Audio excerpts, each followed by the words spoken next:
Hello friends, welcome to Puja boutique. आप सब कैसे हो? आई होप आप सब बहुत अच्छे होंगे। तो आज का हमारा टॉपिक है कि कस्टमर सिलाई के पैसे नहीं दे तो क्या करना चाहिए। आप भी बाहर का काम करते हैं और कस्टमर पैसे नहीं देते हैं, तो आज हम इसी टॉपिक पर बात करेंगे। बहुत सारे लोगों की यही शिकायत रहती है कि कपड़े सिलवा कर कोई पैसे नहीं देता और कपड़े फ्री में सिलवा ले जाते हैं। अगर आप कपड़े फ्री में सिलोगे तो आपको सस्ता समझ लिया जाएगा, आपकी कोई वैल्यू ही नहीं करेगा। और आपने एक बार फ्री में सिल दिए कपड़े किसी के भी या फिर कोई आपके पड़ोस में है तो उसको उस चीज़ की आदत लग जाएगी। अगली बार भी वो यही सोचेगा कि आप फ्री में सिल दोगे। अगर कोई काम छोटा मोटा उधड़ा हुआ आपके पास आए उसको सिलाई करवाने के लिए, तो आपको उसके भी पैसे लेने चाहिए। कारण ये नहीं है कि हम उस पैसे से अमीर बन जाएंगे, बहुत बड़े हो जाएंगे। बस आप उसके पैसे लोगे तो आपको भी काम करने में अच्छा लगेगा, क्योंकि नेक्स्ट बार अगर वो आपसे काम करवाएगा तो आप ये नहीं बोल सकोगे कि आप फ्री में काम करवा लेते हो और ये मुझे अच्छा नहीं लगता कि उधड़े हुए काम करना। अगर आप पैसे लोगे तो नेक्स्ट बार भी आप उसका काम अच्छे से कर पाओगे। बाकी उससे आपके कस्टमर बनेंगे। बहुत सारे लोगों को लगता है कि सूट तो पैसों में सिल दिए हैं, ये फ्री में कर देते हैं, थोड़ा सा ही काम है, पर उससे वो आपको फ्री में ही सस्ता ही समझ लेंगे। बात है कस्टमर से कैसे पैसे निकलवाए। पैसे अगर कस्टमर नहीं दे रहा है तो उससे पैसे कैसे लेने चाहिए हमें। कस्टमर के सूट रेडी हो तो आप उन्हें पहले ही बोल दो कि इतने रुपए लगेंगे। कॉल करके उन्हें बोल दीजिए कि आपके इतने पैसे हो गए हैं, या आप व्हाट्सएप पर भी उनसे कांटेक्ट करके बोल सकते हैं कि आपके इतने पैसे हो गए हैं, अगर आप सूट लेने आओ तो आप इतने पैसे लेकर आना।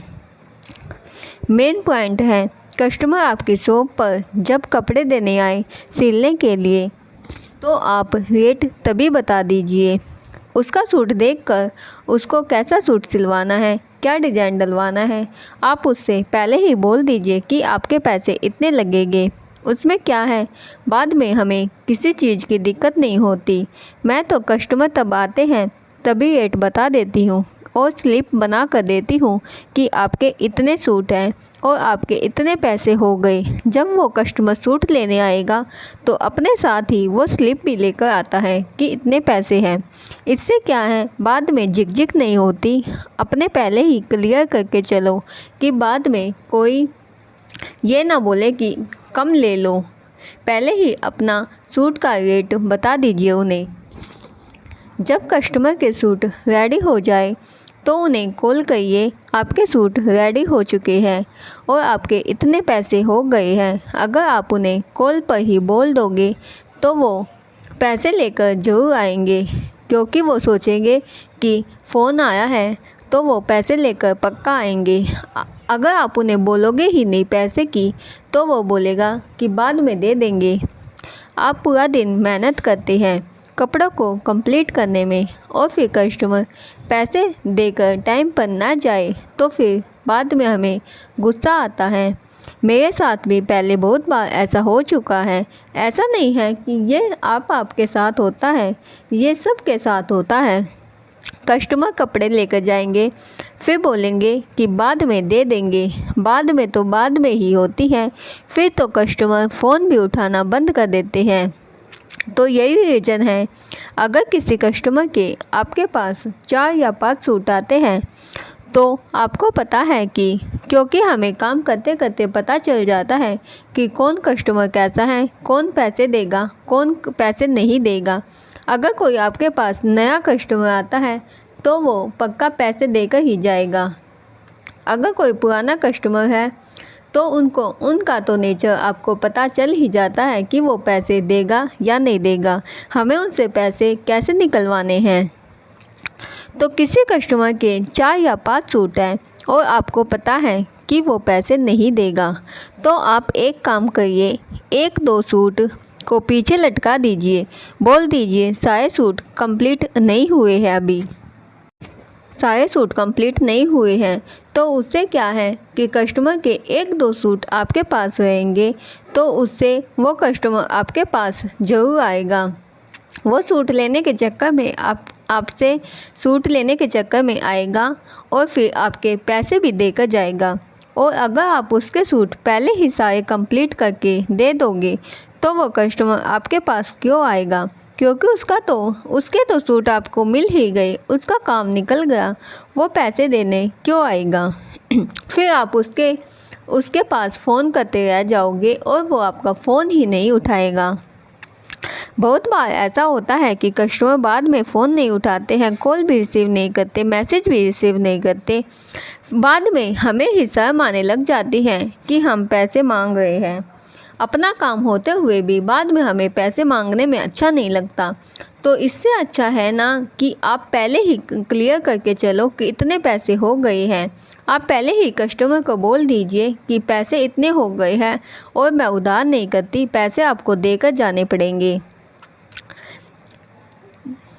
कंप्लीट करके दे दोगे तो वो आएगा ही नहीं, क्योंकि उसका काम निकल जाएगा। मैं भी ऐसा ही करती हूँ कि लगे ये कस्टमर पैसे नहीं देगा तो उसके कपड़े लटका कर रख देती हूँ।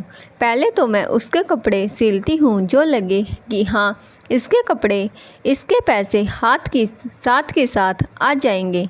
पैसा आएगा तो आपको काम करने में अच्छा लगेगा, क्योंकि जब हम पूरा दिन मेहनत करते हैं तब अगर कोई देकर नहीं जाएगा पैसे तो हमें उस बात का बहुत गुस्सा आता है। और कोई कस्टमर हमें ऐसा लगता है कि हाँ इसके कंप्लीट करके सूट दे देंगे जल्दी से तो इससे हमें पैसे मिल जाएंगे, तो वो काम करने में हमें अलग ही खुशी महसूस होती है। तो हमें पता चल जाता है काम करते करते कि कौन कस्टमर पैसा देकर जाएगा और कौन कस्टमर पैसा नहीं देकर जाएगा। तो आप उन्हें उन्हीं की भाषा में डील करिए कि पैसे देकर जाने ही पड़ेंगे। अगर आप डील छोड़ दोगे तो वो पैसे देकर जाएगा ही नहीं। और अगर कोई पैसे देकर नहीं जाता है तो हमें उस काम में करने का मन नहीं करता।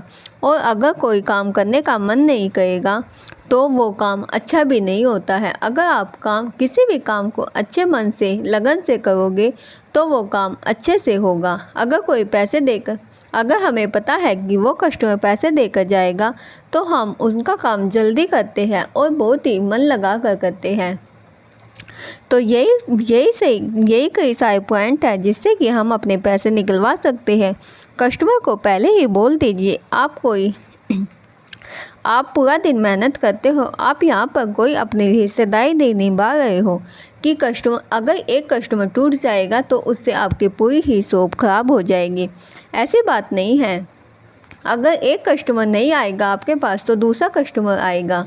तो ये तो आपका काम है कि मुझे काम करना है, ये आपका काम है। अपने पैसे लीजिए, आपको काम कर रहे हो, किसी से आप पैसे उधार नहीं मांग रहे हो कि मुझे किसी से पैसे लेने हैं। आप अपने काम के पैसे अपने बोल कर ले लीजिए, नहीं तो कस्टमर आपको पैसे नहीं देकर जाएगा। तो यही कई सारे पॉइंट्स थे जिससे कि आप अपने कस्टमर से पैसे निकलवा सकते हो। तो नेक्स्ट वीडियो में फिर मिलेंगे एक नए टॉपिक के साथ। तब तक के लिए बाय बाय।